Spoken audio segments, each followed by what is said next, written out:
Hey everybody, welcome to American Idol Unaired. I'm your host, Bennett Shear. Today we have got another singer that you didn't see from season 20 of American Idol. Please welcome Jourdan Blue. What's up, guys? I'm excited to be here.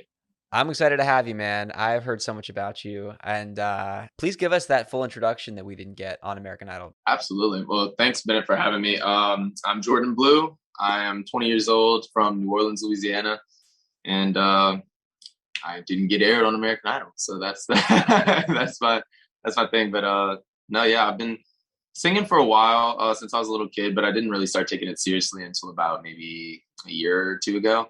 Had a really rough patch in my life, which we'll probably talk about in a little bit, and so that music has helped me get through it. So that's been my saving grace for sure. Well, what pushed you to take it seriously? Because you obviously have had, it sounds like a passion for it for a long time, but you took it to the next level not that long ago. Yeah, so I don't know. I've always, you're always told in life that you can do whatever you want. You just got to put your mind to it. And so, I mean, I had that in the back of my head, but like it just one night I was talking with a friend of mine and we were sitting there. She was like, "So what do you want to do in life?" And I was like, "Well, at the time I was in college towards law school to become a lawyer. My dad's a lawyer. Um, so I was like, well, I'm in law school. I could do that. It's like, I've done musical theater. I like acting, maybe, And I was like, I really like singing. And she was like, singing? So you like singing? And I don't know, like something stuck with her. As soon as I said singing, she was like, you want to be a singer? And I was like, you know what? I do want to be a singer. And she was like, well, why don't you? And then I sat and it was just like, I got chills all over my body. Like, I can do whatever I want to do. Like, you literally can do whatever you want to do as long as you pursue it. And so I was like, how am I ever going to be a singer if I don't pursue it? So Wow. now we're here. Every artist that enters American Idol, whether they sound alike or look alike or come from the same state, whatever, there is something unique to each and every one of those contestants. And I'm sure that you experienced that when you met so many people through that show. Absolutely. I met so many insanely talented people.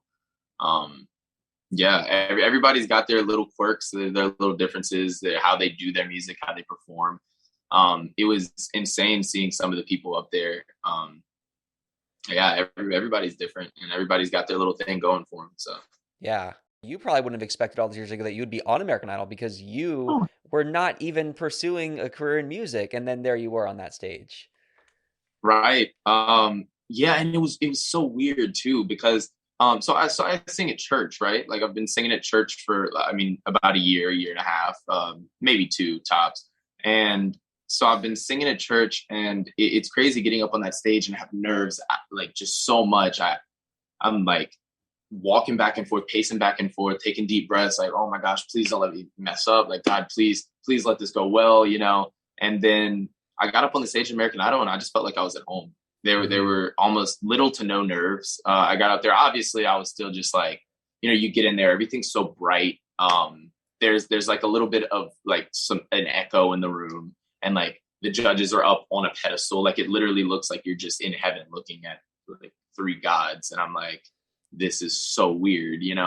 Um, and so obviously there was that I was taken aback by that, but like as far as me like biting my nails like sweating profusely, like there was none of that. And so it Wow. was so weird to the fact that this is the biggest opportunity that I've ever had in life at the time, right? And it just felt natural. I felt like I was where I needed to be. So it was very calming. um, I actually hadn't planned to to audition or be on Idol. I had a friend of mine who had auditioned before and knew one of the casting producers, and so he sent in a video of me singing to the casting producer. And then Nick is his name, my friend. He gave me a call one night. I was literally just like chilling in a bubble bath, and he gives me a call, and he's like, "Hey, you're gonna audition for Idol tomorrow. This is the Zoom link. Practice a song." And so I'm sitting there like, no, I'm not gonna do that. And then I was like, something just clicked. I was like, you know what? Why not? Let's just do it. And so I watched all of like season 19 or all of what I could find on YouTube and stuff like that, chilling in the tub, probably in there way too long. And then I was like, all right, I'm doing this. So I found a couple songs that I really wanted to sing. Uh, Talked to Josh the next day, which is the casting producer. Um, and I mean, just really hit it off with him. It actually wasn't even an audition the next day. It was just getting to meet him. And then from then he was like, all right, we want you to audition tomorrow. So from the time that I was got the call that I'm going to audition, 2 days later, I auditioned. And so it was just so crazy. I didn't go through that whole process that's, you sing for somebody and then sing for somebody and then sing for somebody. Then you sing for a casting producer and then this person. And then now you're singing for the judges. It was just very like, oh, all of a sudden I'm doing this. And so I think also that probably played a part in me not being so nervous, just because I feel like if I had a lot of time to sit and think about what's about to happen, that's whenever the nerves get to you. But me just, being in it, and then I was like, all right, this is pretty cool, actually. Let's just go with the flow and try to make the most of it. Well, I want to hear about some of your song choices because I know that it was probably a lot to think about as you were sort of just thrown into this opportunity. Well, yeah, so at first, let me try to think. I definitely had Take Me to Church on there by Hoser.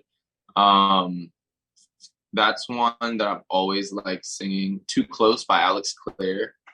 And then Dancing on My Own by Callum Scott, well, the Callum Scott version of the song by Robin. Hmm. So those are my three. I had Take Me to Church by Hoser, Too Close by Alex Clare, and Dancing on My Own, the Callum Scott version. And I sang them all. Josh, I've never had vocal training before. So it was just kind of whatever I thought sounded the best. And I did a lot of like rasp in my voice, but I would add it like purposefully instead of it just being natural. And so I did that a lot with Take Me to Church and Too Close. So Josh was like, I think I like Dancing on My Own the best. Let's go with that one. It seemed like more me and more my voice and just smooth rather than me trying to add and do all of this crazy acrobatics with my voice and stuff. So I ended up singing Dancing on My Own as my actual song for the judges. And then I had a backup song. It was an original called Goodbyes Are Hard. And so I ended up doing that one. Hmm. A lot of really good song choices. So, there's a lot of producer rounds, as you said, and I remember asking somebody the other day. It's like when you found out you were actually going to the live auditions. I think it's kind of a cliche to say, "Oh, I'm sure it was surprising. I'm sure it was shocking, whatever." But I really do think that it's kind of a unique moment for everybody to hear that news that you might get to be on television. So, what was going through your mind when you heard, "Hey, you're going to get to go to one of these cities and meet the judges"? Well, so as you know, it's a long process to get to the judges. So you sing for a lot of people, and so I sang for Josh, and then I made it to the executive, and then I made it to this person and that person, and I finally made it to Megan. And so I sing for Megan, and I get done, and Megan looks at me, and it's the same call, so I didn't get an email or anything like that. Like she just told me right then and there. But the way that she said it, she was like, "Well, congratulations, you're going to be singing for Katie, Luke, and Lionel." And so in my head, I'm like, oh, more people that I have to sing for before I get to the judges. Like, and so I was like, oh, okay, thank you so much. Like, it's amazing. And then my friends that are there with me, like playing the guitar for me from audition, they're like, be excited. And I'm like, what do you mean? Oh, Katy Perry, Luke Bryan, Lionel. Oh, okay, yes, thank you. So it was very awkward. It was so awkward. Um, but it was just so funny the way that it happened because I was just like, okay, I mean, like, yay, I made it to the next level. But like, when do I get to sing for the judges? Yeah. Well, you are singing for the judges, Jourdan. I was like, oh, okay. So that's how that happened. I was really pumped as soon as the video or the Zoom call ended. As soon as the Zoom call ended, that's whenever I like was able to be fully excited and feel it all because I didn't want to look dumb, like doing backflips and all that stuff. Not that I can do a backflip, but no, yeah. Shout out Cameron Whitcomb though. He can do backflips. Uh, Yes, he but can. yeah, no, it was an interesting Zoom call for sure. Not what I expected, but I mean, got me to where I am now. So I'm so thankful for it. Yeah. Well, I don't know. I've heard some people say that it's almost a little more nerve-wracking on those initial calls before you get onto the set because, being in front of producers, the people that actually have the power to put you on TV can be a little bit more stressful than once you're actually there and all right, I'm here. I've kind of made it in a sense. Yeah, it definitely was. Even the first initial call that I had with Josh, it wasn't even an interview, or I mean, sorry, the first initial phone call that I had with Josh, it wasn't even an audition. I was just getting to talk to him and meet him. That was when I was the most nervous. I wasn't even singing for the guy yet, and I was so extremely nervous. And but like I said, Josh Randall is just such a down to earth kind of person. He's really there to help you. So he's like, hey, look, calm down, take it easy, like it's cool. What are you up to today? I just went for a run, shot some basketball. What about you? And so he's just talking to me like very casually, which helped me so much, like tremendously with the nerves. And so yeah, as each Zoom call went, it slowly gets a little bit less nerve wracking, but the first initial one was by far the most gave me the most nerves. Well, I follow a lot of the casting producers on Instagram, and I know that one thing Josh has probably said, and a lot of the others have said, as they've been recruiting a lot of people for next season, and they say one of our biggest tips is, we want you to succeed. And so, as much as it can be pretty intimidating to go in front of casting producers and get on a TV show, we don't want you to fail because obviously we're in this together. Our job is to make a great TV show. We want you to be a part of that, and we think you could be a great candidate for it. So, obviously we're all human. We all get nervous, but if you're somebody watching this who wants to audition for American Idol and you get approached by one of these producers, they want to see you succeed. They want to see you do well and they believe in you. So just going into it knowing that, I feel like is something that could be a strategy for all those aspiring singers out there. Yeah, absolutely. That was very well said. It's definitely more nerve wracking, I think, to think about it and not do it than it would be to actually just do it. Because once you get there, you start to realize, oh, this isn't as bad as I thought it would be. Part of me, even since I was younger, like I always knew that I wanted to just be lights, camera, action all the time. I was like, I want to be a superstar. That's just what I always wanted. And I was like, I don't know how it's going to happen. I don't know if I'll be an actor, a singer, a dancer, a model. I don't know, but I want to do one of them. I want to be in the spotlight.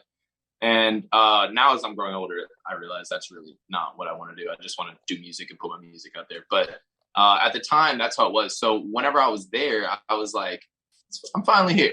I'm at home. This is where it's supposed to be. Love it.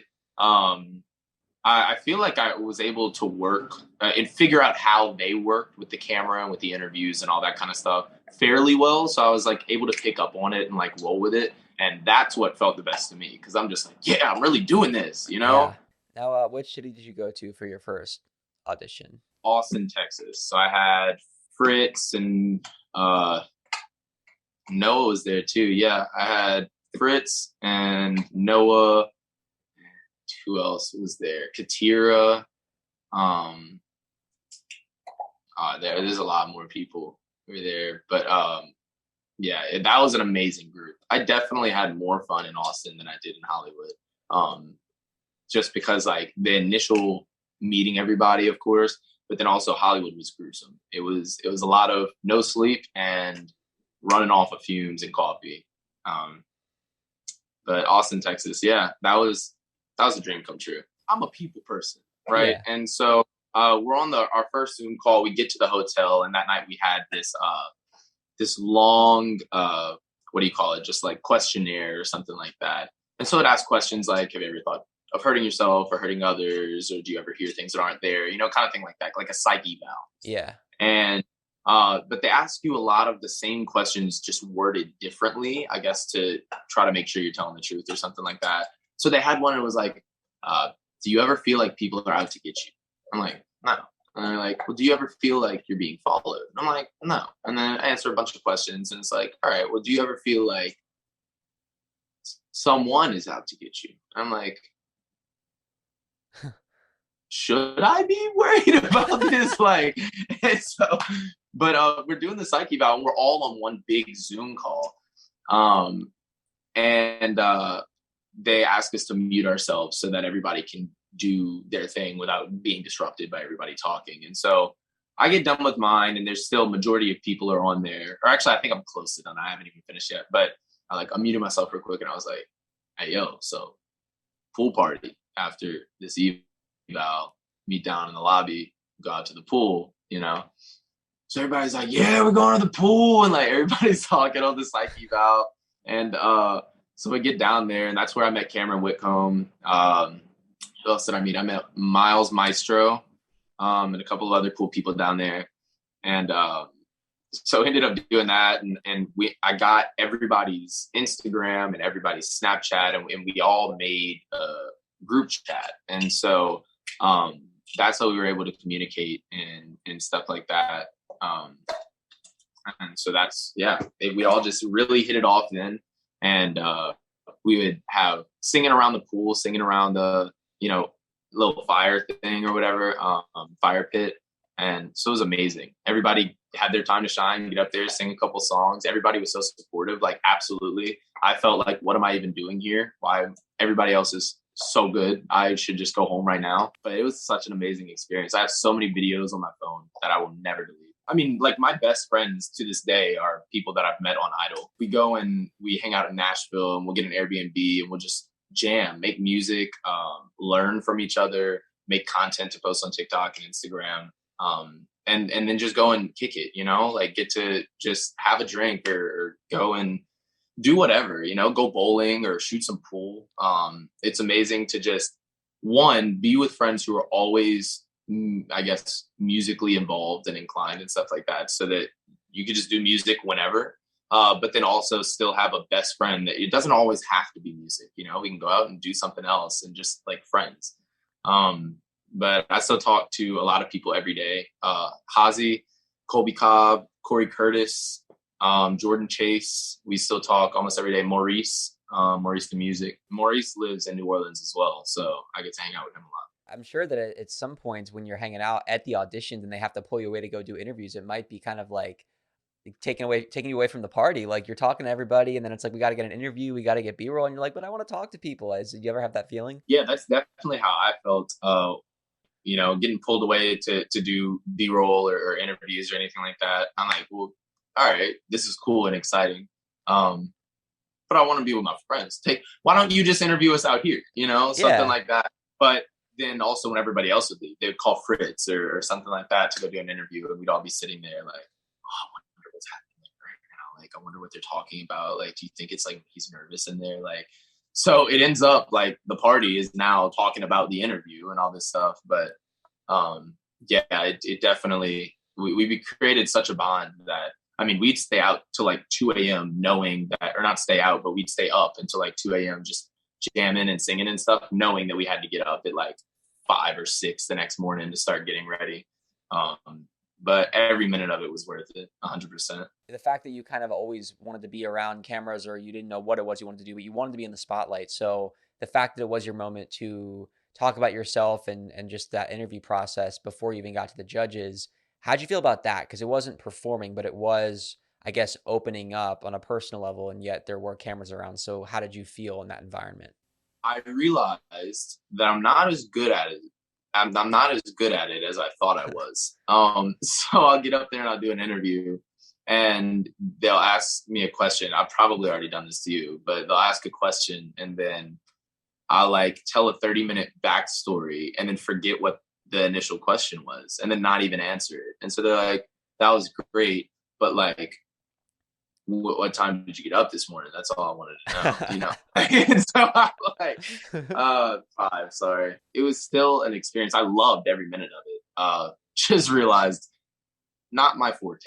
If I were a producer and working in that position, I would want a contestant who goes off on tangents, because I think it's a great thing. I think you never know what kind of stories are going to come out of what time did you get up this morning. And I think obviously the editors could use something that they would never have expected to gotten out of a question like that. And I think, it shows who you are. It shows off your personality. And as a fellow people person, I enjoy hearing people talk a lot, because I want to get to know you. I want to know things about you that might be less basic and deeper than just, where do you live or what time do you get up? It's like, I think it's cool to have that kind of personality where you can just kind of tell people all these different things about you, even when they were just asking you a simple question. Well, thank you. I appreciate it. I'm glad somebody does.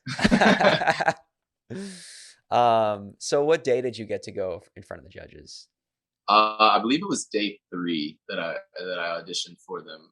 So I was nervous. I saw everybody coming out with a ticket, or everybody coming out with no ticket, and it's like cutting down. I'm like, wow, we've lost like 50 people already. Yeah. So it's very nerve-wracking for sure. I can't remember the exact number of how many people we had, but I'm sure it'll be in a different interview. I don't ask everybody about this, but as far as the platinum ticket thing goes, I've heard different things about how you guys sort of learned about it and, what we saw on TV versus how they explained it to you guys. From your perspective, what was it like being on set hearing about this ticket? It was funny how Ryan Seacrest comes out, and we're all sitting outside, camera ready, and he comes out and he's like, "So guys, I have some good news to tell you. We're doing things a little differently this year, and we have this platinum ticket." And he pulls it up, and we all, platinum ticket! And then we all die down, and he's like, "You don't even know what it is yet." And so he starts telling us, and he's like, "This platinum ticket, if you get it, one person in each city will receive this platinum ticket. And if you get it, then you will go straight through Hollywood Week into the top 24." And then he said, "Actually, that sounds a little bit too good. How about you make it through the first round of Hollywood Week? So you make it through the genre round." And so I don't know if that was him messing up and he was like, "Oh, it's not through Hollywood Week, it's the first round." And there was like somebody in his ear telling him like, "No, no, no, it's first round." Or if he just wanted to mess with us a little bit. I don't know which one it was because he played it off really well. But he was like, "If you get this platinum ticket, you go all the way through Hollywood Week." And he's like, "Actually, through the first round of Hollywood Week." And so we're Yeah. all like, "Oh," but it was still a really cool experience. And Jay definitely deserved it. So What is it like to have to be there with Ryan Seacrest? Did you get to actually like interview with him or meet him at all, or was it just kind of being surrounded by him? yeah, I did. Okay, so I'm a very weird individual, and I have a very stupid sense of humor, to say the least. And so I was there with my friend Lake Reagan, and he was my accompanist for my audition for in Austin. And so he was there with me the whole time, and we're just goofing off. I'm also there with my grandpa. My grandpa came there. I stay with him and take care of him and stuff like that. And so that was a big part of the reason I was there as well, was doing it for him. And so while I was there, we're all goofing off, and I don't know why, but I saw like Ryan walked by, and I was like, "Ryan," and then my friend Lake was like, "Ryan Seacrest." And so we just started saying his name all stupid for some reason, and that was like the whole thing, like the whole trip. We would just like randomly Ryan Seacrest. And so I had it in my head. I was like, "Lake, bro, whenever we go up to the Ryan Seacrest interview, you're gonna come with me. I'm gonna go up and I'll be like, Ryan." He's gonna be like, "Ryan Seacrest." I'll be like, "Ryan Seacrest." So we'll just say some stupid stuff, right? And then we get up there. And so we get up there, and or they have me sitting right next to Ryan as he's doing one other interview. And as soon as they're done, we swap out. And so Lake and I go to walk up there, and they're like, "Oh, no, no, no, no. Lake, you go sit down. We don't need you for this. Papa, you come up and go with them." And so I was like, "Okay." So I look at Lake like, we had this plan. We're not going to get to do it now. So I walk up, and I'm like, I'm still doing it. So I go up and I'm like, "Ryan." And he goes, "Hi, so you're Jourdan." And I was like, "Oh, wow, that was so awkward. Wow, that was awful right there." I was supposed to be like, "Jourdan." No, he didn't. And I was like, "Ryan." And he's like, "So you're Jourdan. You must be grandpa." And I was like, "All right, let's just act like that never happened." And so we start talking, and he's asking, why my grandpa is here, why did I choose him, and not my mom or my dad, and all of this stuff. And I'm like, "Well, my grandpa has been a really, really big supporter, and he took me in whenever I didn't have a place to stay. Whenever I was 16, I was homeless, and then now I'm kind of back taking care of him, and so like he's just been a lot of my story. My mom and my dad have too, of course, 100%. They've always been there for me, but I don't know. I just feel like I'm really close with my grandpa, and so he's the one who I decided to bring. And plus, choosing between my mom or my dad, that's just like, can't do that. How about neither? Yeah. But so my grandpa's there, and Ryan's talking to him a lot, and my grandpa is even worse than me with interviews. And so we go up there, and he's like, "Oh man, I hope he doesn't ask me any questions." And I was like, he's gonna ask you some questions. It's an interview." So we get up there, and Ryan's talking to him, and he's like, So, does Jordan ever sing to you? Do y'all listen to the same music? My grandpa's like, oh yeah, we love all the same music. And I look at him and I'm like, no, we do not. Why would you say? So then Ryan looks at him and he's like, well, so what are y'all, some of y'all's favorite bands, collectively? And he goes, and so I was like, well, we like the Beatles a lot. We like the Beatles and we like the Doors and the Birds. That's a good band. Like, oh, okay. So like a little rocky kind of vibe. And I was like, exactly. My grandpa was like, yeah, house, yeah. And so I'm sitting there, Grandpa, why would you tell them that we like the same music if we don't like the same music? So he was like, well, I don't know. I thought that's what you wanted me to say. I was like, no, but okay, it's fine. We made it work. I just thought that was funny. We got done, and my grandpa was like, oh man, I'm so sweaty. Like, that was so nerve wracking.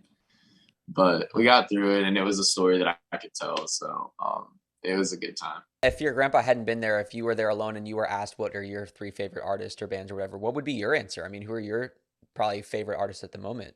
Well, that's really hard because I am ADHD in all aspects of my life, as well as music. So like So am I I. bop from one person to another. I really like Russ. I grew up listening to him. Or like grew up, I say like eighth and ninth grade kind of thing, like listening to his older stuff. Um, I really liked him. Let me see who else. I mean, I really like Louis Capaldi and stuff like that. Frank Ocean, Hmm. um, for sure. Surfaces. Then I like to listen to a lot of like stuff that I'd never heard before. So Double Camp is an artist that a lot of people probably never heard of, but really cool vibey stuff. So Double Camp is a really good one. And then like Baby Jake and that kind of vibe.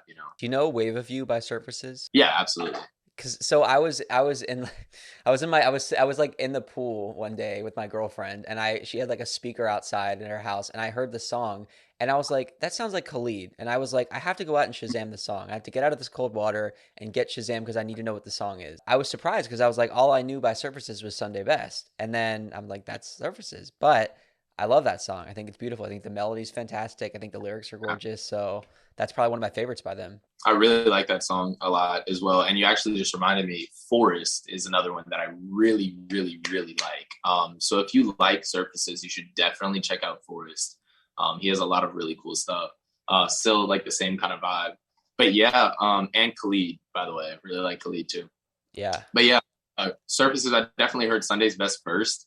And then a buddy of mine, actually Lake, the my accompanist, he's the one who put me on to that. And then I just like randomly generated a playlist on Apple based off of Surfaces and found so many really cool artists and songs and stuff like that that I really like. Well, that's definitely interesting because it sounds like you and your grandpa have very different tastes in music, and yet, you know what? I mean, it's cool. I mean, I think I'm sure you've listened to the Birds and the Doors at some point in your life, so it worked. You got through the interview.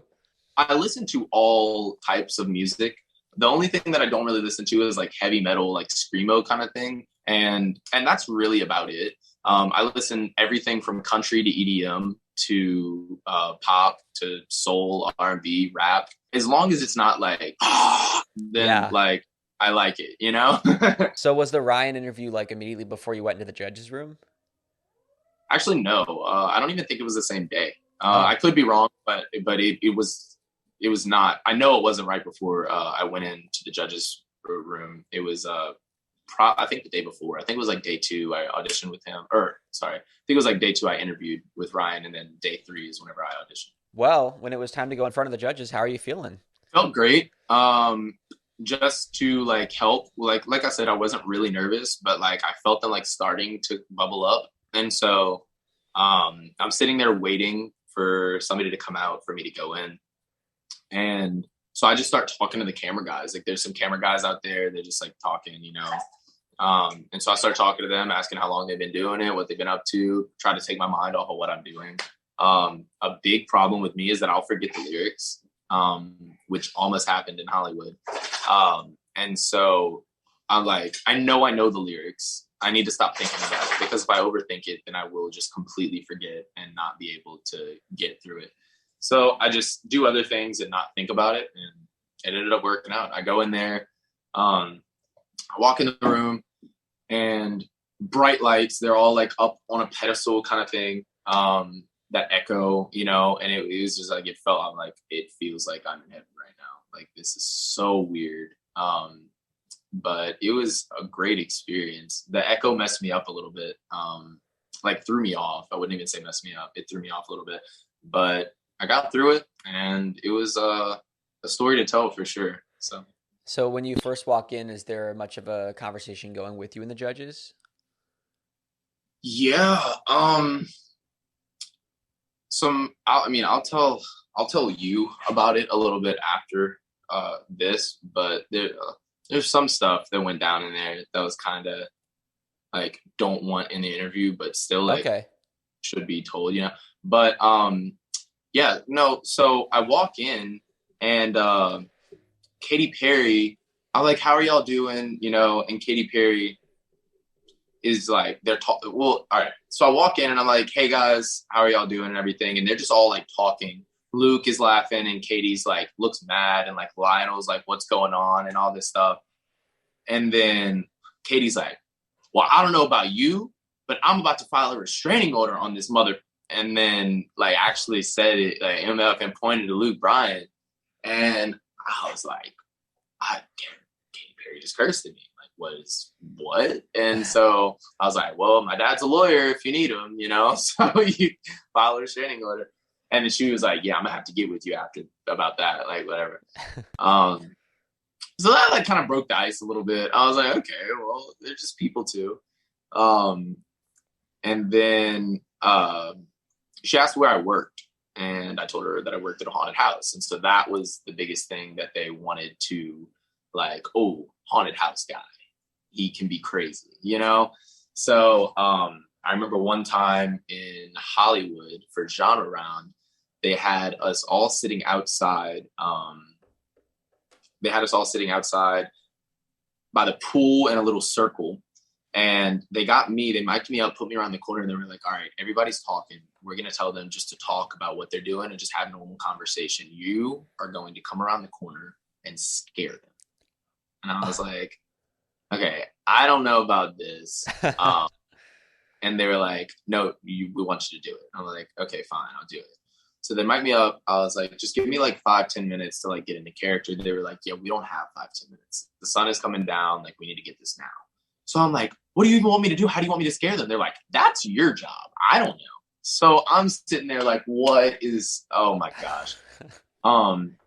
So anyway, yeah, they loved talking about the haunted house and all that stuff. And Luke tried to get a haunted house on set to make Lionel go through. He was like, we need to get a haunted house on set. And Lionel was like, we don't go through haunted houses. That's not what we do here. We do music, And so it was just funny seeing them all talk about that. And so then I sing Dancing on My Own. Luke is like, I love it. That was amazing. I love this guy. Lionel goes, I felt every moment of that. I could feel it. There was a lot of emotion in it. And it's a yes for me. Luke was like, it's a yes for me too. And Katie was like, well, I guess you don't need to hear what I have to say because you already got 2 yeses. And I was like, well, I would love to hear what you have to say. Like, please tell me. She's like, I couldn't connect with it at all. There's no emotion. And I don't think it wasn't original at all.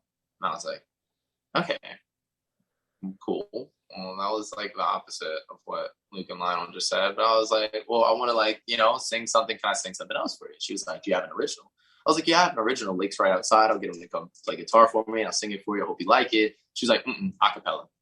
So I was like, you want me to sing my original acapella? And she was like, yes. I was like, perfect. This is going so swell. And so I sing my original for her. And then she was like, wow, that was, you might have won me over with that one. I was like, thank you so much. This is an amazing opportunity. It's a no for me. When I tell you my jaw dropped, I was like, I thought you just said that I was winning you over with it. And she was like, it's a no for me. I was like, okay, cool. And then they're like, well, you still got 2 yeses, so you can go get your ticket. And they're like, wait, Lionel was like, wait, we didn't do it the proper way. And they're like, 3, 2, 1, you're going to Hollywood. And so still hearing that was like awesome. But I was so upset that I didn't get a yes from Katie. I mean, I wasn't upset, right? I was still happy, but I was like, a part of me was like, I wish I could do it again, like sing something else so that Katie would like it. And so I go out and I get my ticket and then I do the interview and they were like, so how did it go in there? And I was like, Katie told me no. And they were like, well, but you got the ticket, right? And I was like, yes, but Katie told me no. And they're like, well, so what does that mean? What are you going to do about that? And I was like, well, I'm going to be coming back for her in Hollywood. I was like, I'm going to come in Hollywood and I'm going to make her like me. I'm going to make her like my voice. And I was like, I have a lot more to give. I was nervous. So we'll like work it out. And I'm going to get her to say yes. And so that's what I did. I came back to Hollywood and I sang and she seemed to like me more in Hollywood. So I don't know. But that's how my audition went. It wasn't even like I wasn't nervous, but it was still very stressful, right? You know? I want to hear about the haunted house thing because Halloween's my favorite holiday, so I'm dying for October to roll around. What made you want to work in a haunted house? Well, so I told you briefly that I used to do musical theater and stuff like that. I was in a play, I think it was Hairspray or something. Actually, I think it was Grease. I was doing Grease and I had a friend, Carson, who worked at a haunted house. And she was like, hey, you should definitely come audition for the haunted house. And I was like, yeah, maybe. I mean, like, it's acting, so I'd enjoy that. She was like, no, like, you really need to.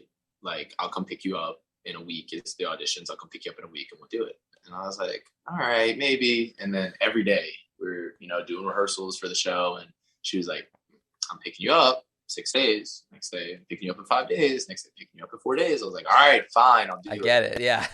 So she brought me. So I walk in there for my audition for the haunted house, and they're like, "All right, we need to hurry up and get through this. We have a lot more auditions to get through today. So let's just get straight to the point. Let me hear your zombie exhale squawk." And I was like, "My what now? What did you just ask from me?" And they're like, "Zombie exhale." So think exhale, inhale, right? There's two of them. This is just a noise that you make like a zombie while exhaling. So it's like, okay, do you think maybe you can give me an example? They were like, yeah. So you just something like, and I was like, okay, I think I could do that. So I was like, and they were like, oh, that was very good. And I was like, thank you. I practice every day. And they're like, zombie inhale. And I was like, I don't know how to make that same noise. They're like, everybody's inhale is different. You just do whatever suits you best. Just make a weird noise while you're inhaling. I was like, and they're like, wow, that was very good. And I was like, okay, thanks. They were like, all right, cool. Now go get in that corner and cry. And I was like, what kind of audition is this? I've never in my life walked into an audition and they told me, go cry in that corner. And so I got in the corner and I was like, like, why are you making me do this? And so they're like, yeah, maybe we'll skip to the next one. I was like, thanks. They're like, all right, give me like some manic laughter. All right. So I was like, and they were like, oh, you did that a little too good. And I was like, yeah, crazy, but Oh my God. So it was crazy. I've never experienced anything like that before, but I've been working with them for about 5 years now. So a lot of really cool stories, a lot of really cool characters that I've done. Last year, the one that actually, so my audition in Austin, I believe it was in October or late September, early October. And so it was like we were prepping for the haunted house. And so I'd already gotten cast as the lead role in the asylum, which is like the most prestigious, whatever you want to, not prestigious, but like just the most difficult one to get into. So I got like the lead role and I was like, oh my gosh, I've been there for 4 years at this point. I've never had anything close to that. I was just like background zombie. And so I work a lot on acting and I come back and I audition again.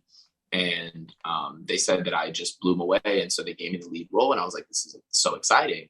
And so I didn't realize that it was so just, it was a grueling experience. There was so much work to be put into it. And thankfully I was able to do it and get through it. But it was insane. So my name was Jimmy.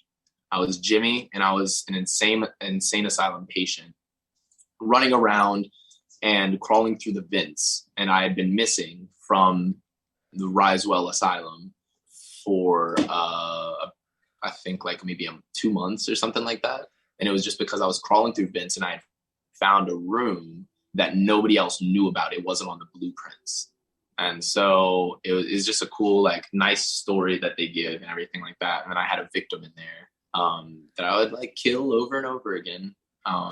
So yeah, So but wholesome. very wholesome. Yes. Wow. So I mean, if you're still working there, I mean, I wish I lived closer because I would want to go and take a visit there because I am always looking for new haunted houses. It's amazing. It's actually in the top 3 in the US right now. Really? So, What's it called? Rise Haunted House. Well, if for any reason the stars align for me to get to Rise Haunted House, or hey, if anybody listening lives near there, we've given you the plug, so you can go check out Rise Haunted House. There you go, Tickfall, Louisiana. Yes.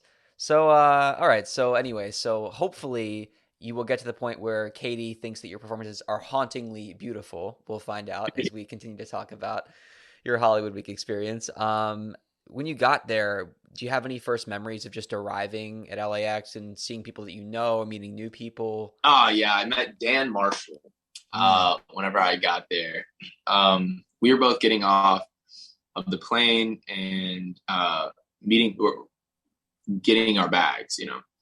And so we're sitting there and I see him and I'm pretty sure he's got his guitar. And then I'm with Corey Curtis. And I'm pretty sure Corey has his guitar. And so I'm standing there with the hair, I guess. I don't know. And then he comes up and he's like, are you here for the same thing I'm here for? And I was like, you here for the same thing I'm here for? And yeah, it was like, are you here for the show? You know? And I was like, yeah, you're here for the show. And he's like, yeah. So start talking. And I have a very, I don't know. A lot of people don't like my sense of humor, but he loved it. So thankfully he picked up that I was joking, but I was like, he was like, hey man, what's your name? And I was like, I'm Jourdan. Nice to meet you. What's your name? He was like, I'm Dan. I was like, oh, okay. Is Dan short for anything? And he was like, Daniel. And I was like, oh man, I hate that name. And so he just started laughing. And we hit it off. And he was like, well, I hate your name. And I was like, dude, me too. And so like we just started talking about how much we hated each other's names. And then we became really cool. I actually just saw him not too long ago in Nashville. We went and hung out for a little bit. But yeah, Dan's such a funny dude. I used to call him Policeman McJawline because I don't know. He's just got that jawline, that chisel, and he just looks like a cop. I don't know. But yeah, we're really cool friends now. And I'm so thankful for that. He's a really great singer, but even a better person. So yeah. What was it? Policeman McJawline or something? Policeman McJawline. That's what I called him. You have the right to remain country. Yeah. Yeah, the right to remain country. I like that. I'm gonna put it on a shirt for him. Oh my gosh. I know you said that Hollywood Week it got a little bit more intense, but to start off, you still get to make more memories and it's fun seeing people. But I mean, as it got closer to being time to start filming and I'm sure they're giving you new marching orders, right? Like you see everybody and they're walking you through everything. What was that like? Amy, she is, I don't know if you've heard about Amy, but she gets stuff done. Yes. And so I love her so much. We get there and Amy is like, all right, go to the bathroom. I know all of you little kids need to go to the bathroom, come back, sit crisscross applesauce and listen to what I have to say.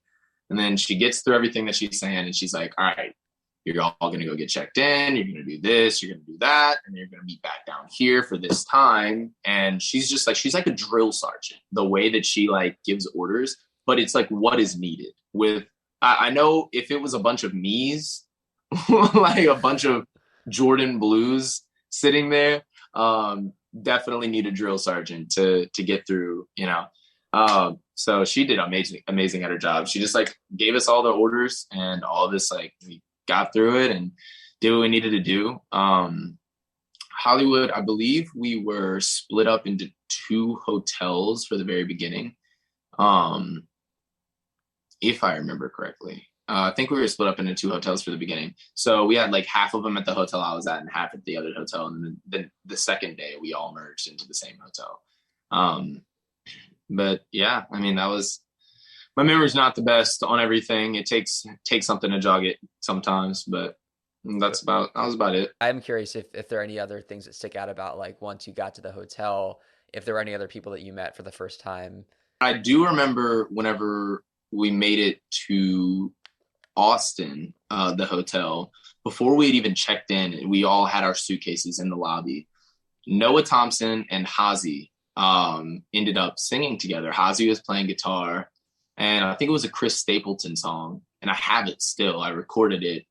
It literally made me cry. I don't cry listening to watching movies or listening to songs very often, but when things like really hit hard, it gets me there, and that did. Something about a group of people who have never met before, never sang together, and those two singing and harmonizing together in a way that was so beautiful, having never sang together before. There was just something so beautiful about that to me, that I couldn't help it but shed a tear. But it was amazing. And then I think that night we ended up just singing, or we sang out by the pool and everything, but then we came back in and sang in the lobby. It was like 1 a.m. and we're singing in the lobby. And, part of me is like, yo, kind of being loud, people are trying to sleep. But then the other part of me is like, everybody working behind the desk is like clapping, like, yes, keep going. And so Yeah. we're like, all right, we'll keep going. But yeah, I remember that. That was amazing. And I actually met Noah too at the airport. Uh-huh. And he was there with Arthur, and I got to talk to them. And I was like, hey, so what brings you out here? What made you decide to audition? He's like, well, man, I didn't audition. My buddy here actually just like put me up for it. And I was like, oh man, that's crazy. And he was like, what about you? And I was like, my friend, it's kind of same thing, like my Yeah. friend sent in a video and he's like, oh man, that's tough right there. That's tough. And I was like, yeah. He loves using that phrase. Oh man, that's tough. But so I got to meet him too. That was really cool. Wait, no, does Noah say that's tough or Arthur says that's tough? No, Noah says that stuff. Oh man, that's tough right there. That's tough. Well, I think what's also kind of cool to hear about the Noah Hazy duet thing is like what Noah had was not really nurtured. I mean, he hadn't had much industry experience. His friend just threw him into it. So Yep. the fact that he was already kind of taking advantage of the American Idol experience and obviously going on to win the whole show, him Yeah. just being thrown into it and finding himself in this magical performance with somebody else, not having had much performance experience. Hard working man. And I mean, I love his voice, with the rasp and everything, the way that he is. Absolutely love it. And he's a really cool guy, really good guy. So I'm happy for him. I'm happy that he made it. Getting ahead into the competition, which line did you put yourself in for a genre challenge? So I was in rock, um, which actually ended up being the smallest genre that there was. I believe there was only like 10 or 12, maybe 12 people in the entire rock genre. Um, and so I remember like running around. They had this huge room, the holding room where everybody was whenever they weren't doing things and they were waiting to go somewhere or do something and be called. So I'm running around. I was like, hey, I'm Jourdan. Nice to meet you. What is your genre? Oh, pop. Okay, bye. Hey, Jourdan. Nice to meet you. What is your genre? Oh, okay. R&B. Okay, bye. And it took like hours for me to find one person who is in the rock genre. And I finally found Cole Hallman. Mm. Cole was the guy that I found. He was finally in rock. And so I started talking to him. And then he was like, well, I know one guy. And so we went and talked to him. And they were like, wait, that guy knew this girl who was in it. Okay, cool. And so we like slowly pieced it together and found like, I think 9 was the amount that we ended up finding. But yeah, rock has never been like my genre that I would have chosen, like just thinking about. But I'm really glad that I did it. 1, for the people that I met. 2, because a lot, I feel like better odds than doing the pop genre. But then I kind of like how it opened up my feelings towards, just singing rock or southern rock or anything like that. So now I like making songs rock when it's not, so. That's really interesting that you essentially walked away getting a new perspective on a different style of music that you could make. And as you said, sounds like it gave you a little bit of an advantage because you get to stand out more. Yeah, absolutely. Did you get the chance to work with David Cook? Because I know that he mentored the rock contestants, and having it be a small line, did he give each of you advice? Gave each of us advice, and we also each sang for him. So that was amazing. He gave us advice as a whole, right? And I felt so bad for him. He came out, and I was like, "Is that David Cook?" And everybody's like, "Who's that?" And I was like, "That's David Cook." Like, and he was like, "I'm gonna go and we're gonna try this whole thing again." And so he like walked out, came back. We're like, "Oh my God, David Cook, yeah!" It's just so crazy. But there a few people knew who he was, but it was just not the reaction that he should have gotten and deserved. But yeah, he gave us all advice and stuff, and I sang for him, and I think his only advice to me was that I need to know that I've got the talent far beyond what I think that I have, and that I need to actually learn how to sing, like take vocal lessons and learn how to preserve my voice, because he said that what I have is there, but it's a matter of how long you'll have it for. So keep preservation.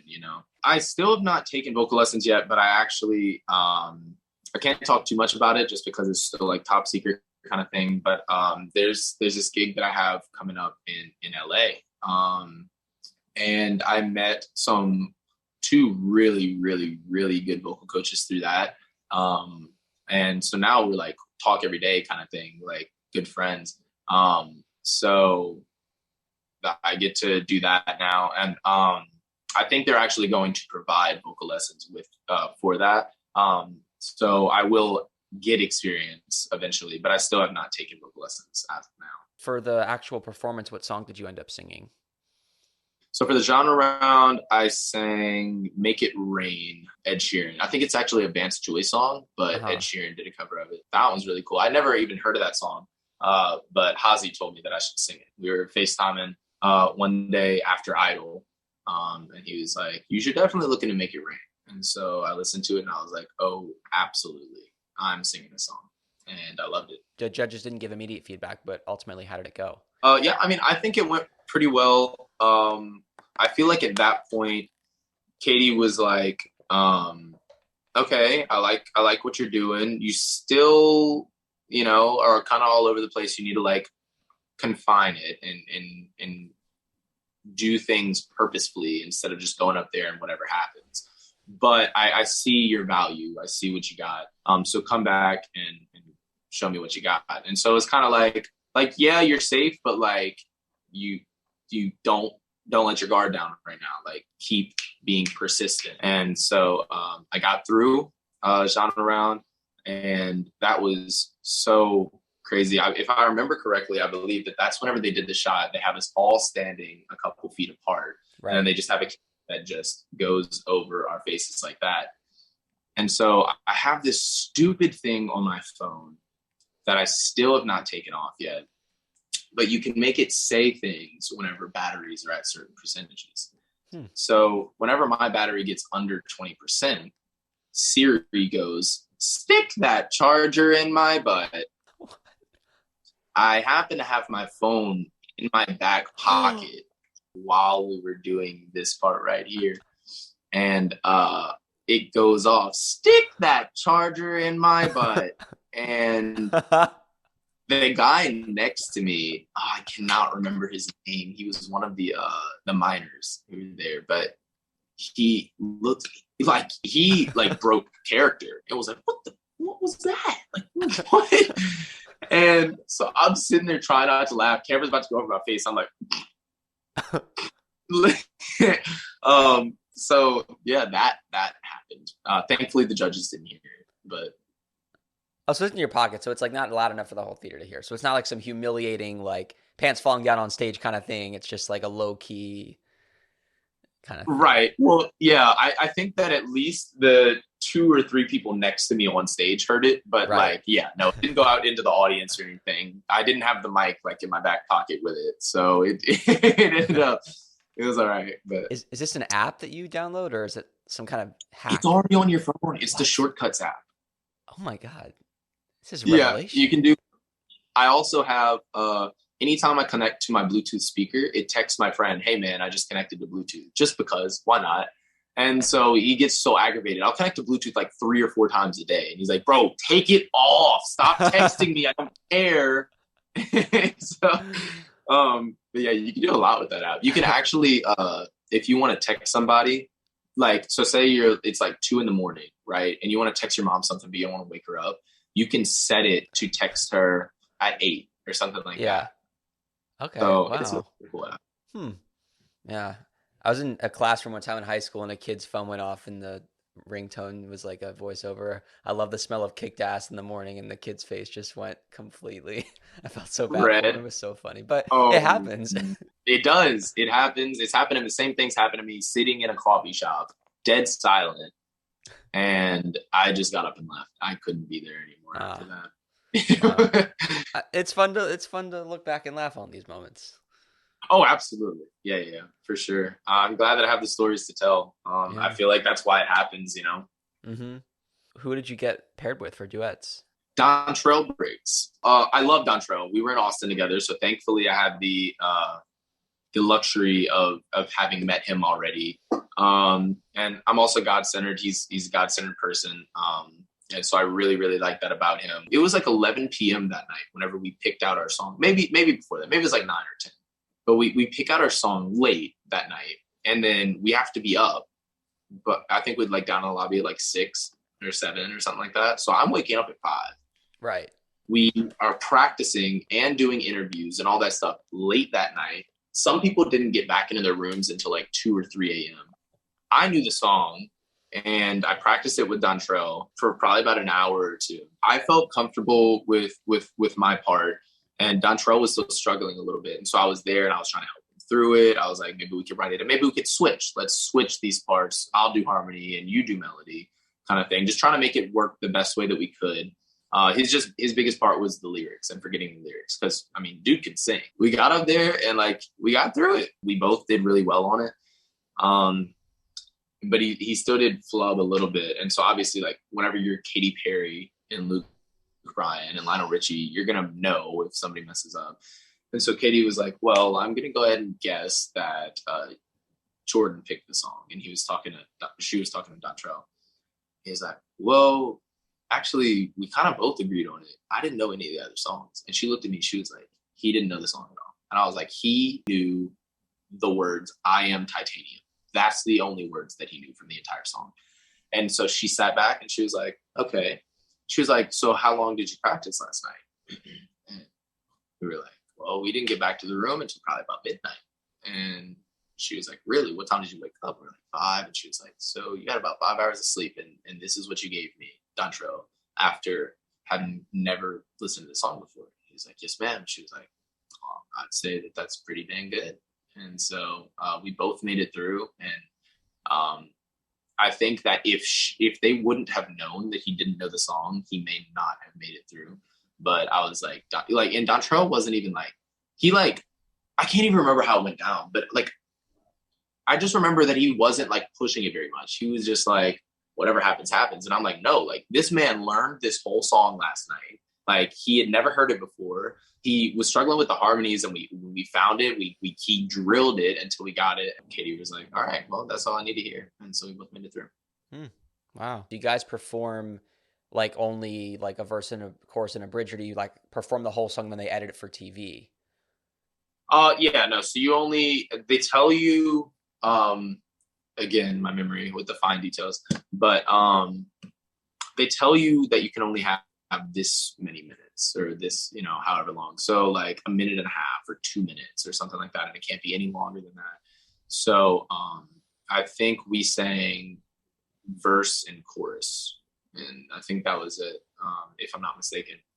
So it wasn't too much to learn, Right. but still like we're both singing the whole song pretty much, or the whole verse chorus, you know. Right. So he still had to learn the whole verse and the chorus because he didn't even know the whole chorus.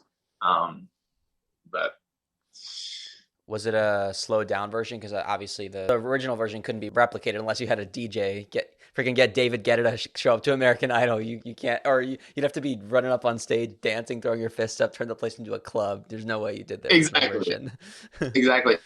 Yeah, it was slowed down a little bit. You shoot me down, but I won't fall. Like that tempo. I Yeah. am touching. Was there keys in the back or? Yes, I believe that Fred Lee was playing the piano. Hmm. Yeah. Lee. I've heard that song just on the piano. There's a lot of covers where it's just slow and it's piano, and it's so beautiful. Like I love the original version, and I'm a massive EDM fan, and I think that like 2012 EDM music is my jam totally. But as it was originally written as a slow song by Sia, like that to me is just gorgeous, and anytime that I hear it in that way, I'm like, wow, it really is amazing. Absolutely. I like doing covers like that. Lake and I do Ice Ice Baby, but an acoustic version. Um, and whenever so I actually just went on tour with Lake, and we did Ice Ice Baby a lot. That was the fan favorite for sure. We actually had a guy come and tip $100 just so that we could do that song one more time. Wow. So I love doing stuff like that, slowing it down, or maybe even speeding it up if it is a slow song. Just taking twists. It's what being an artist is all about. Yeah, Doing your own absolutely. thing. So I want to hear about Showstopper. Probably less limited song selection, but you're still having to go through a list unless you want to do an original song, which you may have done. So what was your approach for this round? Well, they actually advised against doing original songs for Showstoppers, because at the end of the day, Showstopper is not how well you could sing, but it's how well you can stop the show. Right. How well you can get the audience to scream your name or sing the song with you. And if you're singing an original, they're not going to be able to sing the song with you. They don't know it, most likely. That being said, Fritz and Allegra and a couple of other people, I think, were like, I don't care. This is what I'm here to do. I'm doing an original. And I was not as ballsy as them. I was like, oh my gosh, I can't. What if they don't like it? Like, whatever. And so they put it out there, and they both got through, and they absolutely deserved it. I love Allegra so much. She's so funny. And then Fritz is just such a character. He's so quirky and weird, and I love it. And I loved him and Leah Marlene's duet. Oh my goodness, that was amazing. Well, I was talking to one of the producers on Idol. She was telling me like that she really wanted to hear me sing this song. And so I sang it to see what it would sound like. And she really liked it and suggested that I sing it for Showstoppers. So she suggested that I sing Home by Daughtry, Mm-hmm. and actually gave a little backstory about like Daughtry wrote this in Hollywood Week. Like he wrote this song, like I'm coming home to the place that I belong, while he was there at Idol. And something about that just really resonated with me. And I was like, yeah, I'm doing it. I really like that. And I didn't really know the song, so I had to learn it. And that was when the lyrics kind of, I struggled with them. Because like I already said, I'm not the best with like remembering lyrics or just memory in general. But I learned the song and I really liked it. I took it down like maybe a whole step, or maybe even a step and a half. And I sang it, and I got up there. I got up on stage, and so for Showstopper, we couldn't have our phones for some reason. We had our phones for Duet and for Genre and for all of the other rounds, but they took our phones for Showstopper. So the way that I had been doing it, I'd be backstage. Somebody's performing. I'm about to go up next, and I'm sitting there with my phone, like, I'm going home to the place where I belong. And I'm like, all right, so this is all right, cool. Got all the lyrics. We're on stage. Couldn't do that. So I'm sitting there and I am just running through the words myself, like just a cappella. Um, and so I can't remember the second line or anything after that. And Hmm. then I can't remember how I sang the melody to the chorus because I changed it a little bit. And so I'm sitting there stressing. Like, I can't remember the second line. All I can remember is the first line of the verse. And then I remember the chorus, but I don't remember how I sang it. This is going to be a disaster. So I get out there. I'm like, come on, you got this, Jourdan. You got it. You got it. You got it. And I get out there. There's a band behind me, packed audience. I look at the band and I'm like, all right. And they start playing. And in my head, I'm like, I still cannot, I don't even remember the first line anymore. I can't remember the first line or any of the other, like, and then my part is coming up and they're strumming and the drums come in. And then I take a deep breath and then everything came out. All of the words, I sang it perfectly. I didn't mess up. There was one part where, so the vocal coach told me that I should try to hold out the long note a little bit longer. And the long note was or the high note, sorry. The high note was about 4 beats. And she was like, I think you should hold it out for 8 or maybe even 12. And I was like, that's a pretty long time. And I got up there and I tried it. So I tried it backstage. Or I tried it with the vocal coach rather. Whenever we were working on it, and holding it out for 12 was like, I could only hold it out for like 10 or 11 or something like that. And I was like, you know what, like it'll be fine. The adrenaline will get me enough in order to press the 12. So I get up there and I'm singing and everything just flows out. And then I get to the high note and I didn't even talk with the band about this, about making it longer. But I was like, these are professional guys. They'll be able to pick up on it. So there's a part and it goes, you just might get it all. You just might get it all. But instead of doing that, I was like, you just might get it all. You just might get it all. And then I held out that note and I held it out for 16 beats. Wow. I held it out 16 beats and I didn't mess up, thankfully. The band picked up on it. They knew what was going down. And I got done and it was, I mean, exhilarating. It was amazing. I had an interview. I was like, y'all probably aren't even going to want to air this interview because they're asking me how I felt. I said, I feel like drugs right now. This feels amazing. This feels this is the best I've ever felt. Like that was it's such a rush, you know? And so I get done and I go back to the holding room and everyone's like, how did it go? I'm like, these shoes are hurting my feet. I take off my shoes. I'm just wearing my socks. I'm like running around. I was like, that was so amazing. That was so. Did you go yet? Oh my gosh, it's so amazing out there. You have to go out there. Oh my god, did you go yet? No. Oh my gosh, Dan, you have to go out there. It's all like, oh okay. Like I'm running around like saying all this stuff. I'm like, Fritz, buddy, give me a hug. I'm like giving Fritz a hug. He's like, where are your shoes? I'm like, doesn't matter. Like, and Wow. so it was so amazing. And that was by far the best I've ever felt performing ever. And I even just like telling you the story, like just got a little rush of that. And as you could maybe see, I felt the but, energy. I felt the pace of what was probably your heart beating so fast in that moment. absolutely. And it was so amazing. But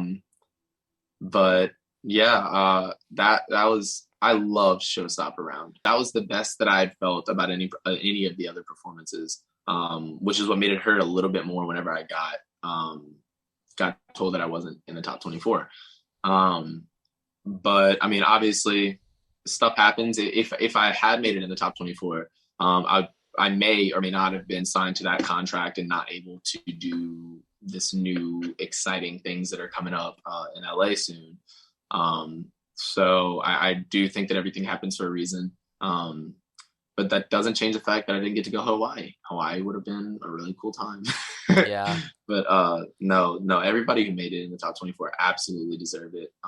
And so I'm so thankful for the experience for sure. What did the judges tell you? Did they go into much detail about why you weren't making it? The next day or whenever it was, whenever we actually go and talk to the judges, I sat down and talking to them all.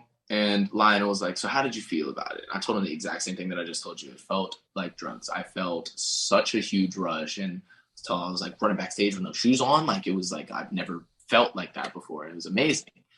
And Lionel was like, you know, a lot of people, they get out there and they have a big packed audience and that intimidates them. But for you, it seemed like it brought you even more out of your shell. And I was like, yes, like I love performing for people. It was amazing getting to see everybody, you know. The more people I see, the more I act out. And so I'm like, you know, he's like, well, that is awesome. That means that you're a true performer, yada, yada. And I was like, well, thank you so much. That meant a lot coming from him, you know. And, and then Katie was like, or no, and then Luke was like, well, but you know, at the end of the day, it's not how good you felt about it. It's about how good the crowd felt about it and how loud they're screaming your name. And I was like, yes, sir. And then Katie was like, and they probably would have screamed your name louder if you left your hair down and not put it into a bun. And I was like, oh. And so I was thinking, because they had I don't even remember her name now because Katie just referred to her as Bucket Hat. And so she was always like, Bucket Hat girl, Bucket Hat. And then she finally took off the bucket hat.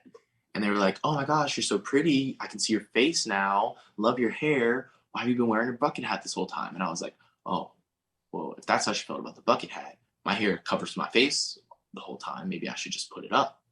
So I put it up, and then she was like, should have left it down. And I was like, I can't win with her. But yeah, they didn't really give me any explanation vocally or performance-wise why I didn't make it. But I mean, I still learned a lot from it, and what I could do better, for sure. And so I'm taking that and running with it, and always trying to get better.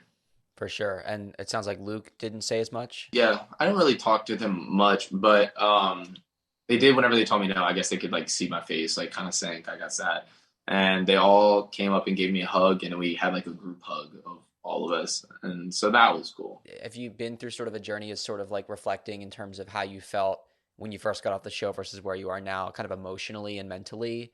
Really, the only reflection that I've done is that whenever I realized that I could be on American Idol and not only be on American Idol, but at least even get the golden ticket, you know, forget about making it past genre or going to the top 24, any of that. Even if you make it on the show, you're already in such a small percent of the world, and getting that golden ticket cuts it in half and makes it even smaller. And so that feeling and knowing that I was able to make it to that point, never expecting to ever be even close to being able to be on the show, that just boosted my confidence so much in the aspect of I can literally do whatever I want to do. Like as long as I am there and the grind is there, you know, obviously always try to stay humble about it, but like you can do whatever you want to do. And so that's something that I really want to push and advocate for, because I've realized that is truly possible. So as long as you put in that work, you'll get there eventually. And that's what I took away from it. What a story. I mean, as a writer myself, I spend so much time thinking about character arcs and where one person kind of starts off and, you know, I mean, your story is still continuing, but you think about like the fact that you were just in law school all those years ago and then look at everything that you experienced in such a short amount of time and all the adventures that you've been going on in the past 9 months and everything that's to come from you. It's like, what a life you're living. Yeah. I don't know. It's God. I wouldn't be here. I wouldn't be here without God. And he's the reason that I keep pushing every day and that I am where I am right now. So, I mean, is there anything in particular that you want to talk about as far as what you have been up to since American Idol? well, I could definitely tell you a couple stories about the tour that we just went on with Lake. That was amazing. And it actually kind of ties in with Idol too, because so we started in Pensacola. No, sorry, Panama City. We started in Panama City, Florida. So we went from Florida to Georgia to Nashville, Tennessee, up to Pennsylvania, then New Jersey, New York, and New Hampshire. And then all the way back down, we went to New York, Pennsylvania, Nashville, and then back to Louisiana, which is where I'm from. And every single place that we stayed, I had a place to stay, whether that be from family or friends. So I stayed with Morgan Gruber and her mom in Pennsylvania. I stayed with Corey Curtis and his family in Georgia, and I stayed with Hazy and Caleb Lathrop. I got to see Dan whenever I was in Nashville, and so on and so forth. Up in New Hampshire, Christian Beck. That was by far the best show that I've ever done, aside from Idol, of course. That was amazing. And so there was a lot of really cool stories that I have to tell now, and a lot of cool, just experiences that I got to go through while I was on tour there. And I'll tell you, those people up in New Hampshire are built different. It was a frat party that we performed at, and so everybody's there, and they were so supportive. The only problem that we had was that I couldn't hear myself sing because of how loud they were screaming and singing with me. Oh. And I'm like, that's a pretty good problem to have. Oh yeah. And so that's what I was doing with that. And Lake was there with me. It's Lake and we went on tour all the way up to New Hampshire, and stopped in a few other states as well. And so we're there, and they had an unlimited supply of beer, and they were like, help yourself. And so I helped and helped again.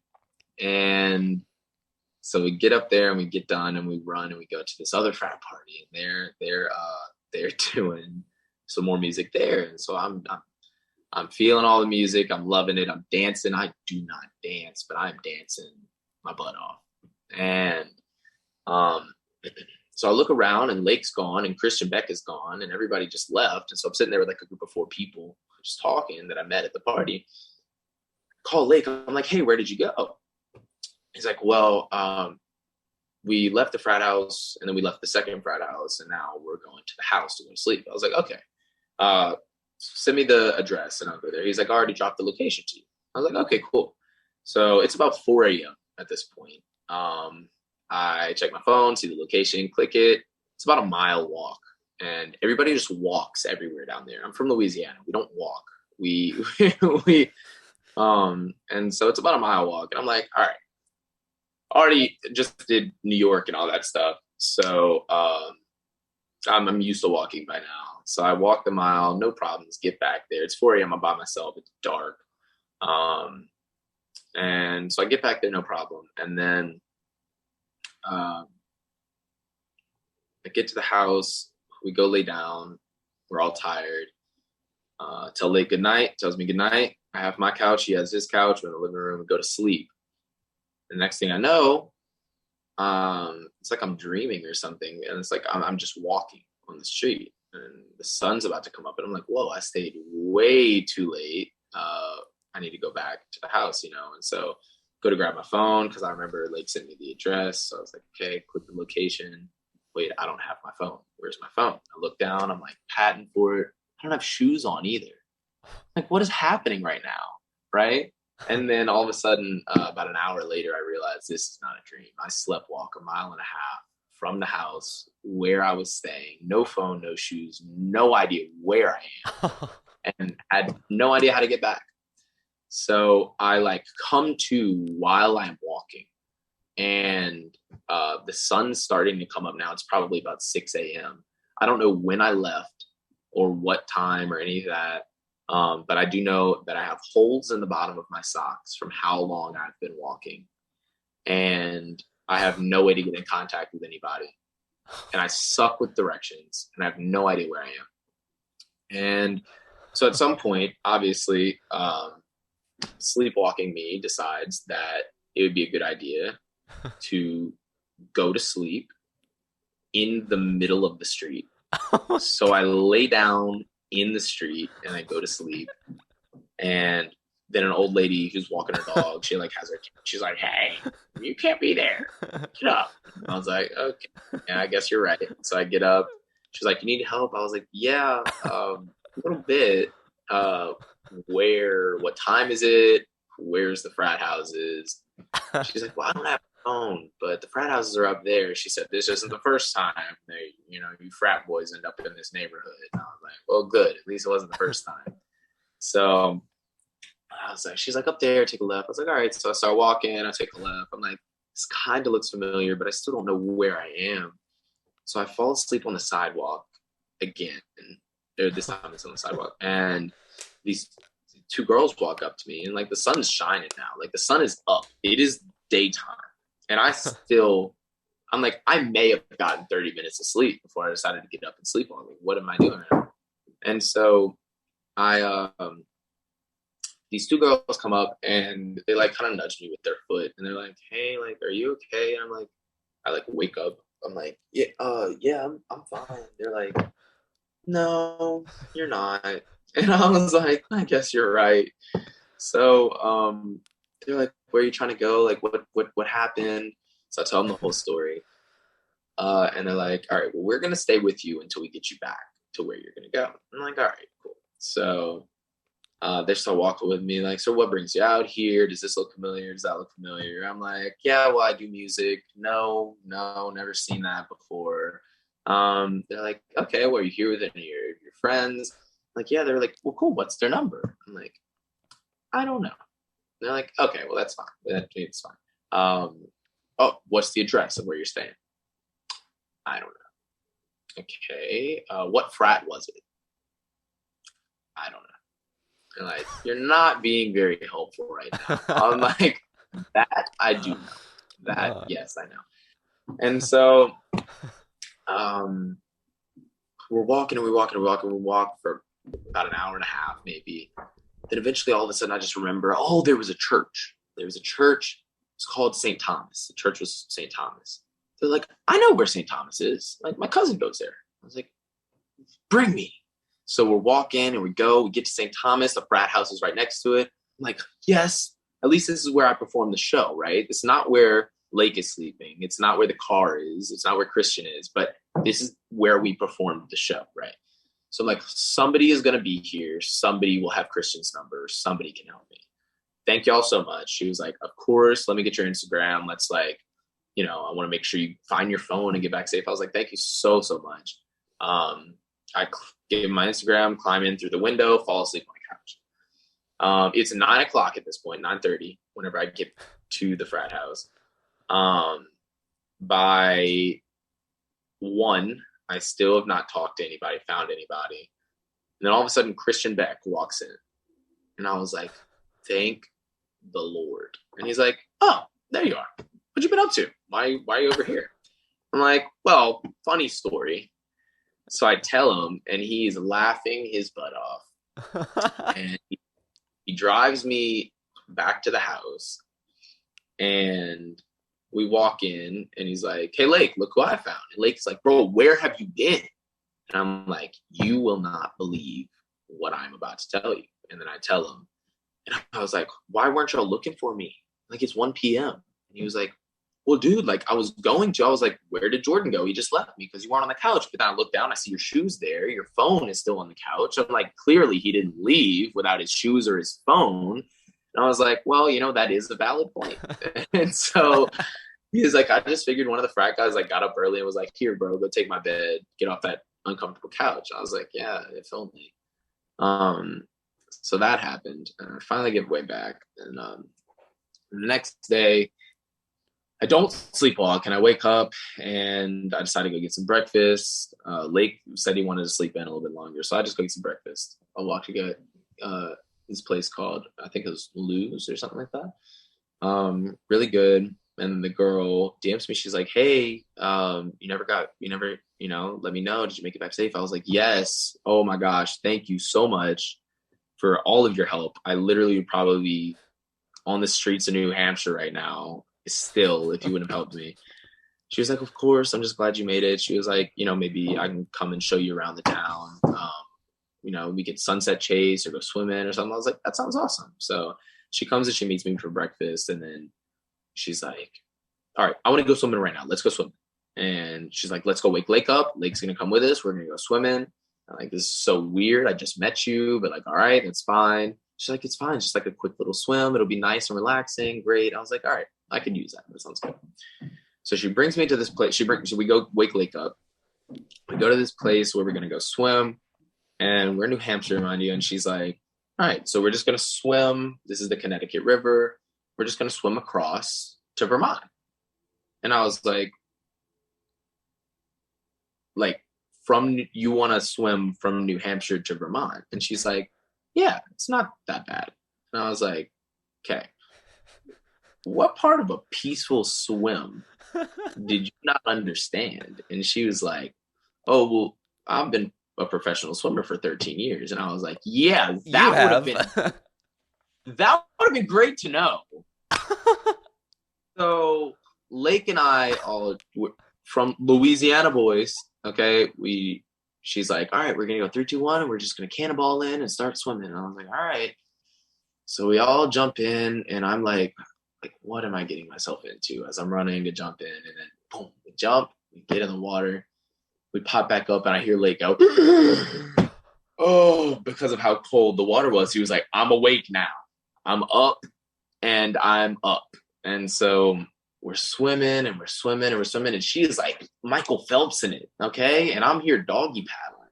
And it's just not working out. And so I keep swimming. I'm like, I can Michael Phelps it too. So I'm like, I'm getting it. And then all of a sudden, I'm like, yo, I can't breathe. This is rough. I'm not getting any oxygen. Lake has asthma. I do not.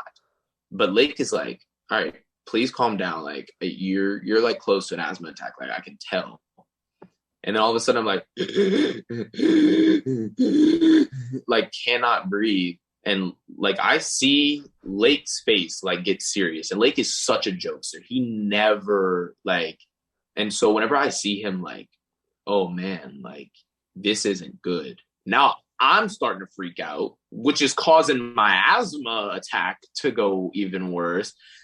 I'm in the middle of the Connecticut River having an asthma attack.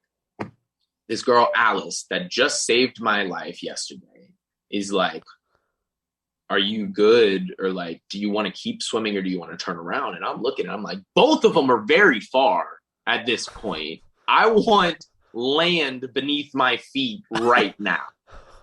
And so she came and I had to hold on to her back while she swam me to shore. And that was the most embarrassing thing I've ever done. This is 2 days in a row that she has saved my life now. Oh my God. And within 48 hours of meeting her. And so I am flabbergasted. I don't know what to do. She's like I made it safely, no problems. And Lake's good? He made it safely as well? Or? Yeah, Lake made it fine. He didn't have an asthma attack. He just the cold water, like, whoa, like, you know. Yeah. Lake is fine. He didn't need help swimming. He was great. And we all make it back. And Lake's kind of like concerned, but also now that we're safe, like laughing at me. He's like, okay, you just had to hold on to a girl while she swam you back to shore. And I'm like, yeah. I was like, well, that girl has saved my life twice now and clearly is a much better swimmer than me. But yeah, that was insane. Made it back. My legs felt like noodles whenever I got out from like kicking. I was like, this is a lot different than a pool. And they were like, have you never swam in a river before? And I'm like, no. And they're like, yeah, it's different than a pool. Like, why? This is not a good time to just figure out if you can swim or not. I was like, yeah, I guess so. I don't, it's just water. I thought that it was cool. Like, no, it's tough. Swimming is tough. It's a tough sport. Yeah, made it through. And that was New Hampshire trying to kill me. I have a feeling that none of the other stories are going to top this one. I'm sure they're entertaining, but I don't know if any of them are going to be as wild as I could be I think wrong. But that was the kicker for sure. For sure. How old are you, by the way? I'm 20. Okay. And so is Alice also like in college or? Yeah. So Alice is in Argentina now. I don't know. I met her and she goes to school in North Carolina, but lives in California. but I met her in New Hampshire. Right.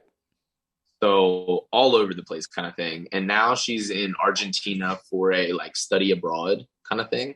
So she's going to be in Argentina for I think 4 months. Mm-hmm. And so we still keep in contact, Right. obviously. Every morning I wake up and I'm like, thank you. Uh, um, but yeah, Lake loved the trip as well. It was amazing. I wouldn't have wanted to do it with anybody else. We had a lot of really deep talks. I think that me being there with him, he inspired me to keep doing this just because, like, I don't really know how to say this or how to word it. I'm not the best with my words, but like seeing it from his perspective and how amazing what I had was, it's hard sometimes to see what you really have until you don't have it and to Mm-hmm. be thankful and appreciative for it. And so seeing his reaction to, dude, we just went and stayed in like 7 or 8 different states, and the only place we had to pay for a hotel was in New York. Um, that is a blessing. That is, who can say that they've traveled the world without having to pay so much money for places to stay? Like, that's amazing. And I was like, that is very, very true. And so he opened my eyes to that. And I think that I helped him to see what he can have as long as he continues to pursue, what he's good at. And so we were able to do that and just talk about life as just guys, brothers, So it was a really cool experience. And I got to meet a lot of really cool people. Shout out Alice. Thank you for saving my life. Twice.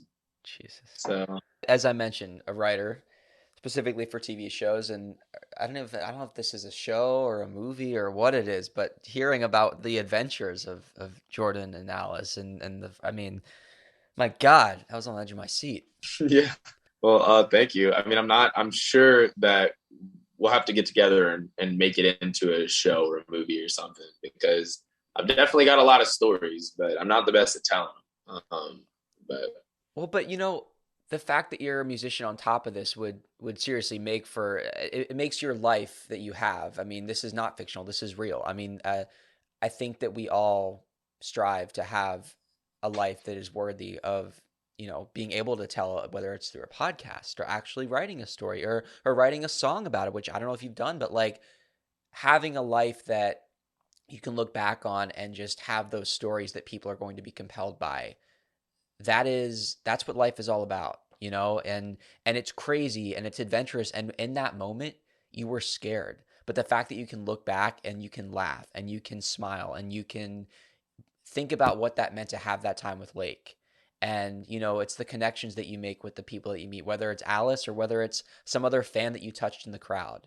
And the fact that you get to do that and that's your life, I mean, that's the biggest blessing of all. absolutely, that was very well put, man. Thank you. It's a blessing. I would not.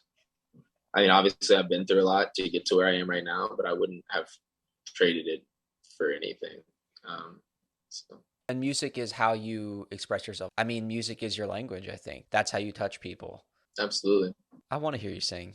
I've been dying to hear you sing. And I think that after a conversation that has been so compelling for me to be on the other end of, getting to actually hear your singing voice is going to be remarkable. So tell me about what you want to perform for us.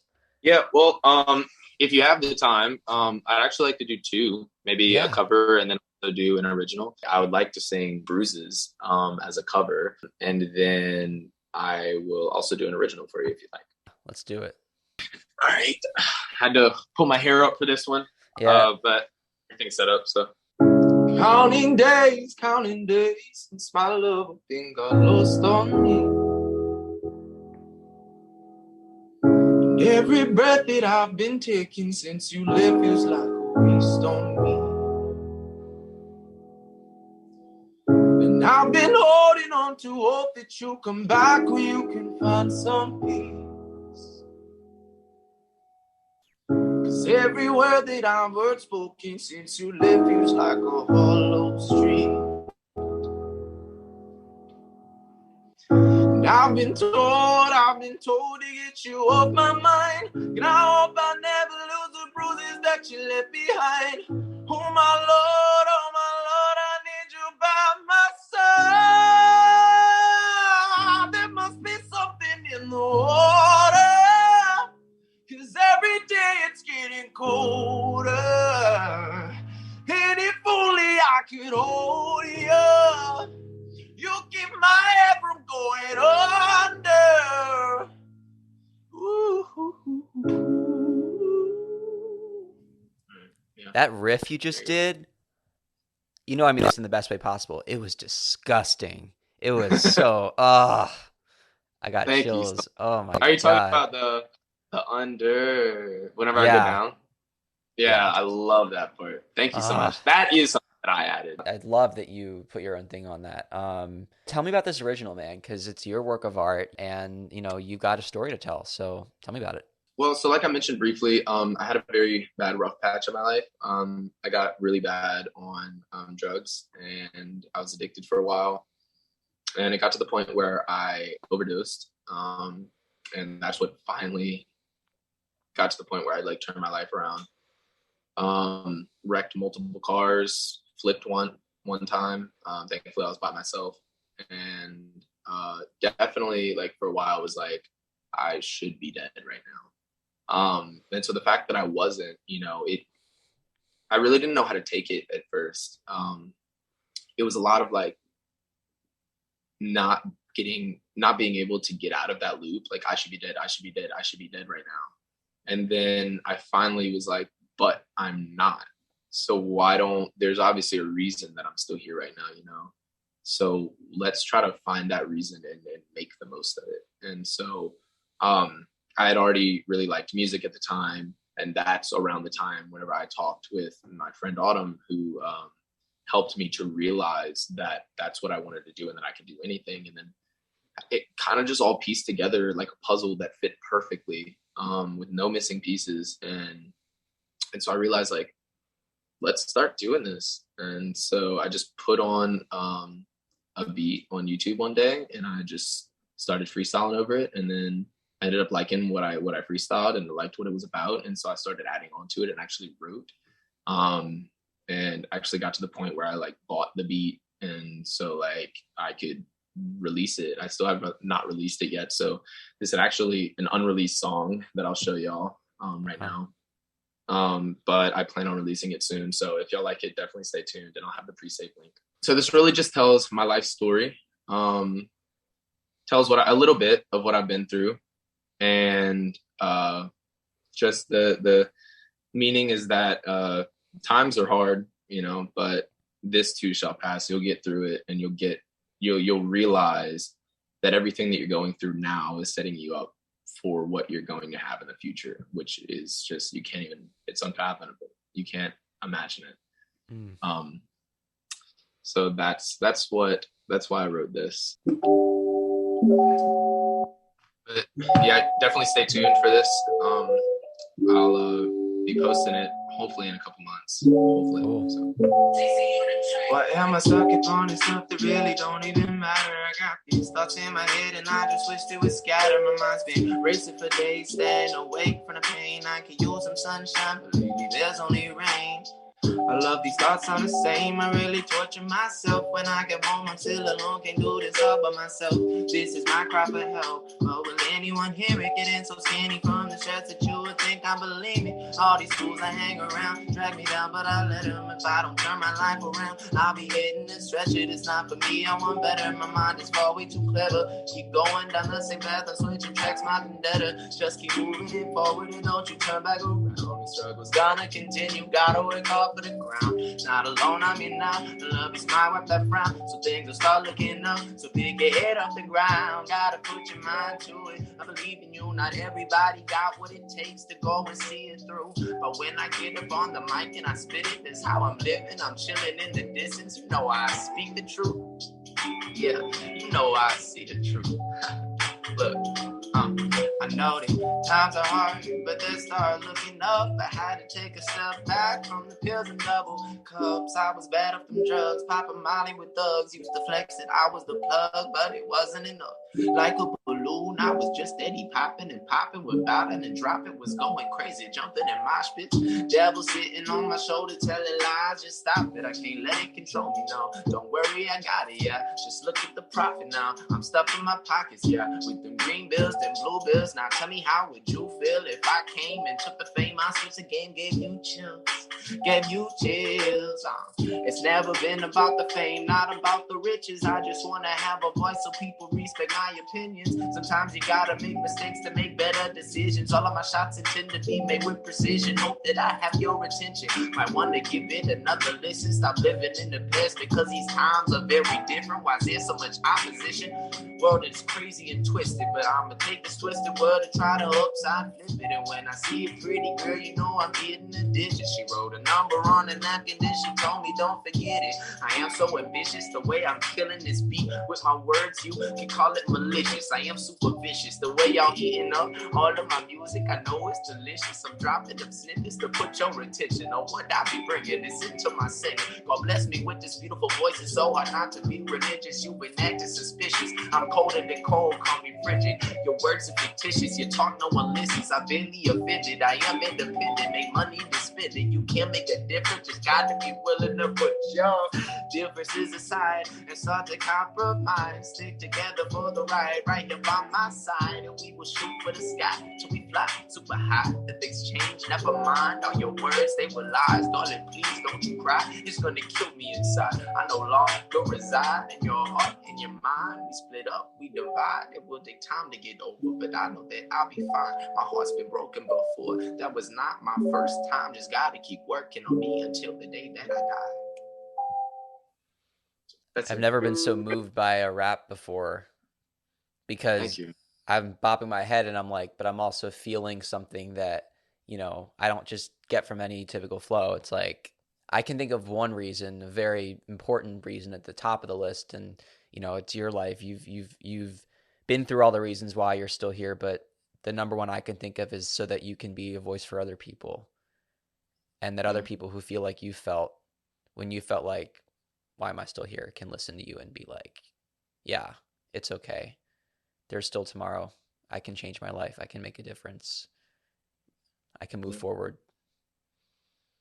I've definitely gone down a path that was just like that for a very long time. Why am I even here anymore?